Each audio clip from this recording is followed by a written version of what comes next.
Hello student, এই ভিডিওতে mapping বা ফাংশনের ডেফিনিশন এবং কোনো একটা ম্যাপিংয়ের ডোমেন, কোডোমেন এবং রেঞ্জ সেট সম্পর্কে আলোচনা করা হবে। তো স্টুডেন্ট, চলো শুরু করা যাক। মনে করা যাক এ ও বি হলো কমপক্ষে একটি পদ সমন্বিত দুটি সেট, অর্থাৎ এ সেটে কমপক্ষে একটা এলিমেন্ট আছে এবং বি সেটেও কমপক্ষে একটা এলিমেন্ট আছে। সুতরাং এ আর বি দুটাই অশূন্য সেট। যদি এফ এমন একটি নিয়ম হয় যা এ সেটের প্রত্যেক পদ এক্সের সঙ্গে বি সেটের একটা নির্দিষ্ট পদ ওয়াইকে সংযুক্ত করে, তবে ওই নির্দিষ্ট এফ নিয়মকে বি সেটে এ সেটের একটি চিত্রণ বা অপেক্ষক বলা হয়। সুতরাং এখানে এ একটা সেট রয়েছে এবং বি একটা সেট রয়েছে। কি বলছে না, এফ এমন একটি নির্দিষ্ট নিয়ম বা এমন একটি নিয়ম যা এ সেটের প্রত্যেক পদ এক্সের সঙ্গে এ সেটের প্রত্যেক পদ এক্সে, অর্থাৎ এ সেটে যতগুলো এলিমেন্ট আছে তাদের প্রত্যেকেই কি হচ্ছে না বি সেটের একটা নির্দিষ্ট পদের সঙ্গে যুক্ত হচ্ছে। এ সেটের প্রত্যেক পদ বি সেটের একটা নির্দিষ্ট পদের সঙ্গে যুক্ত হচ্ছে, এই কথাটার অর্থ হচ্ছে এরকম যে এক্সের একটা পদ ওয়াইয়ের একটা পদের সঙ্গে যুক্ত হবে, এক্সের এর অন্য একটা পদ বি এর একটা পদের সঙ্গে যুক্ত হবে। সেটা এই পদ ছাড়া অন্য কোনো পদের সঙ্গে যুক্ত হতে পারে কিংবা এই পদের সঙ্গেও যুক্ত হতে পারে। তেমনি এ সেটের অন্য আরেকটা পদ বি সেটের কোনো পদের সঙ্গে যুক্ত হবে, এই পদটা বি সেটের অন্য কোনো পদের সঙ্গে যুক্ত হবে। মানে বলতে চাইছি যে এখানে এ সেটের প্রত্যেকটা পদই বি সেটের কোনো না কোনো পদের সঙ্গে যুক্ত হবে এবং এ সেটের একটা পদ বি সেটের দুটো পদের সঙ্গে একই সঙ্গে যুক্ত হতে পারে না। অর্থাৎ এ সেটের এই পদটা যেমন একবার এর সঙ্গে যুক্ত হয়েছে, এবার এই পদটাই অন্য কোনো পদের সঙ্গে যুক্ত হতে পারে না, এরকমটা হবে না। এ সেটের একটা পদ বি সেটের একটা পদের সঙ্গে যুক্ত হবে, কিন্তু এ সেটের দুটো পদ, যেমন এই পদটা একটা কেবলমাত্র একটা পদের সঙ্গে যুক্ত হয়েছে, এরকমটা হতে পারে। তাহলে বলছি যদি এরকমটা হয় তাহলে এফ নিয়মটাকে কি বলা হবে না বি সেটে এ সেটের চিত্রণ বলা হবে। মানে বি সেটের উপর এ সেটের চিত্রণ, ঘুরিয়ে বলা যায় যে এ সেট থেকে বি সেটে একটা চিত্রণ বলা হবে এফকে, এবং তাকে প্রকাশ করা হয় বি সেটে এ সেটের একটি চিত্রণকে F such that A to B এই প্রতীক দ্বারা প্রকাশ করা হয়। নির্দিষ্ট এফ নিয়ম অনুযায়ী এ সেটের পদ এক্সের জন্য বি সেটের পদকে এফ এক্স দ্বারা প্রকাশ করা হয়। সুতরাং এ সেটের পদ এক্সের জন্য এফ নিয়ম অনুযায়ী বি সেটের পদ ওয়াই হলে ওয়াই সমান এফ এক্স হবে। অর্থাৎ এ সেটের কোনো একটা পদ আছে এক্স, বি সেটের কোনো একটা পদ ওয়াইয়ের সঙ্গে যদি এফ নিয়ম দ্বারা যুক্ত হয়, তাহলে এই ওয়াই পদটাকেই আমরা বলছি এফ এক্স। কারণ এক্স পদটা এফ নিয়ম অনুযায়ী যুক্ত হয়ে ওয়াইয়ের সঙ্গে যুক্ত হয়েছে, এবং সেক্ষেত্রে ওয়াই সমান এফ এক্স বলতে পারি আমরা। আবার কি বলা যায় না, ওয়াই বা এফ এক্সকে এক্সের এ প্রতিবিম্ব,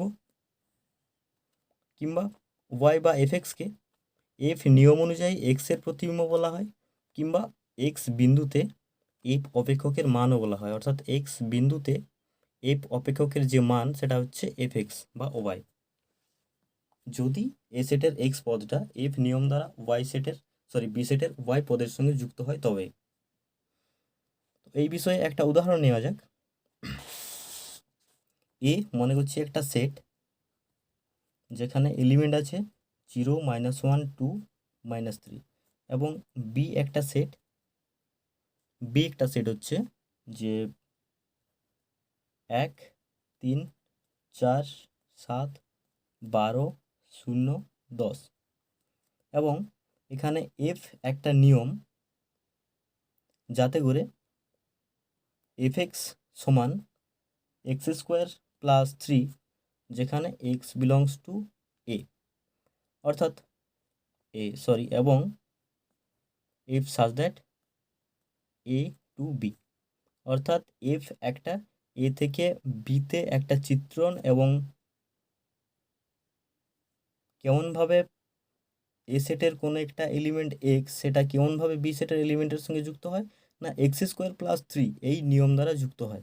অর্থাৎ এখানে দেখি যে এ সেটের 0 এলিমেন্টটা বি সেটের কোন এলিমেন্টের সঙ্গে যুক্ত হয়েছে। তাহলে ওকে 0 পয়েন্টে এফ ফাংশনের মান বার করতে হবে বা এফ অপেক্ষকের মান বার করতে হবে, সেটা কী হবে? F of 0। সেটা কত হবে না, এক্সের জায়গায় 0 বসাবো কেবলমাত্র।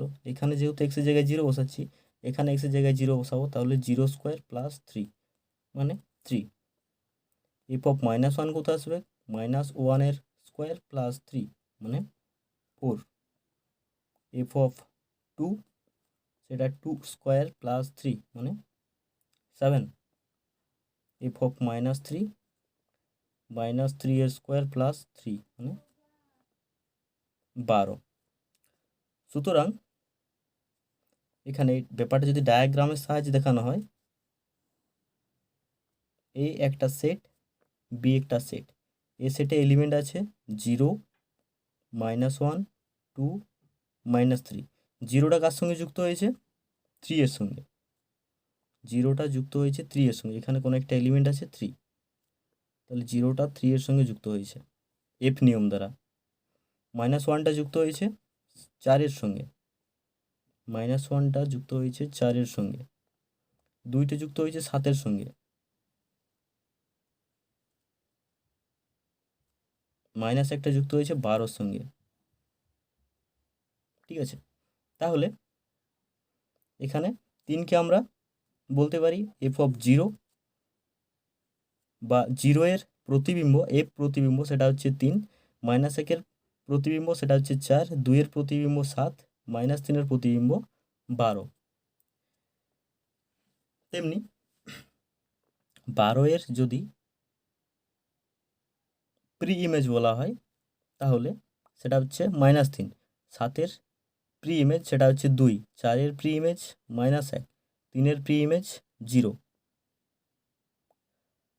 আবার এই যে এফ অপেক্ষকটা এ থেকে বি, এই এ সেটটাকে বলা হয় এফ অপেক্ষকটার ডোমেন। ঠিক আছে, এফ অপেক্ষকটার ডোমেন বলা হয়। এ সেটটাকে এফ অপেক্ষকের ডোমেন বলা হয়, অর্থাৎ ডোমেন বা ক্ষেত্র বা সংজ্ঞার অঞ্চল এফের সেটা হচ্ছে এ সেট। এবং কোডোমেন কোনটা? কোডোমেন অফ এফ সেটা হচ্ছে বি সেটটা। বি সেটটাকে কোডোমেন সেট বলা হয়। তাহলে রেঞ্জ সেট বাকি থাকে। রেঞ্জ সেট কোনটা? রেঞ্জ সেট অফ এফ সেটা হচ্ছে বি সেটের যে সমস্ত এলিমেন্টের সঙ্গে এ সেটের কোনো এলিমেন্ট যুক্ত হয়েছে, সেই কেবলমাত্র সেই এলিমেন্টগুলোকে নিয়ে যে সেটটা, সেই সেটটাই হচ্ছে এফ অপেক্ষকের বা এফ ফাংশনের বা এফ ম্যাপিং এর রেঞ্জ। অর্থাৎ রেঞ্জ অফ এফ সেটা হচ্ছে এফ অফ ই দ্বারা তাকে প্রকাশ করা হয়।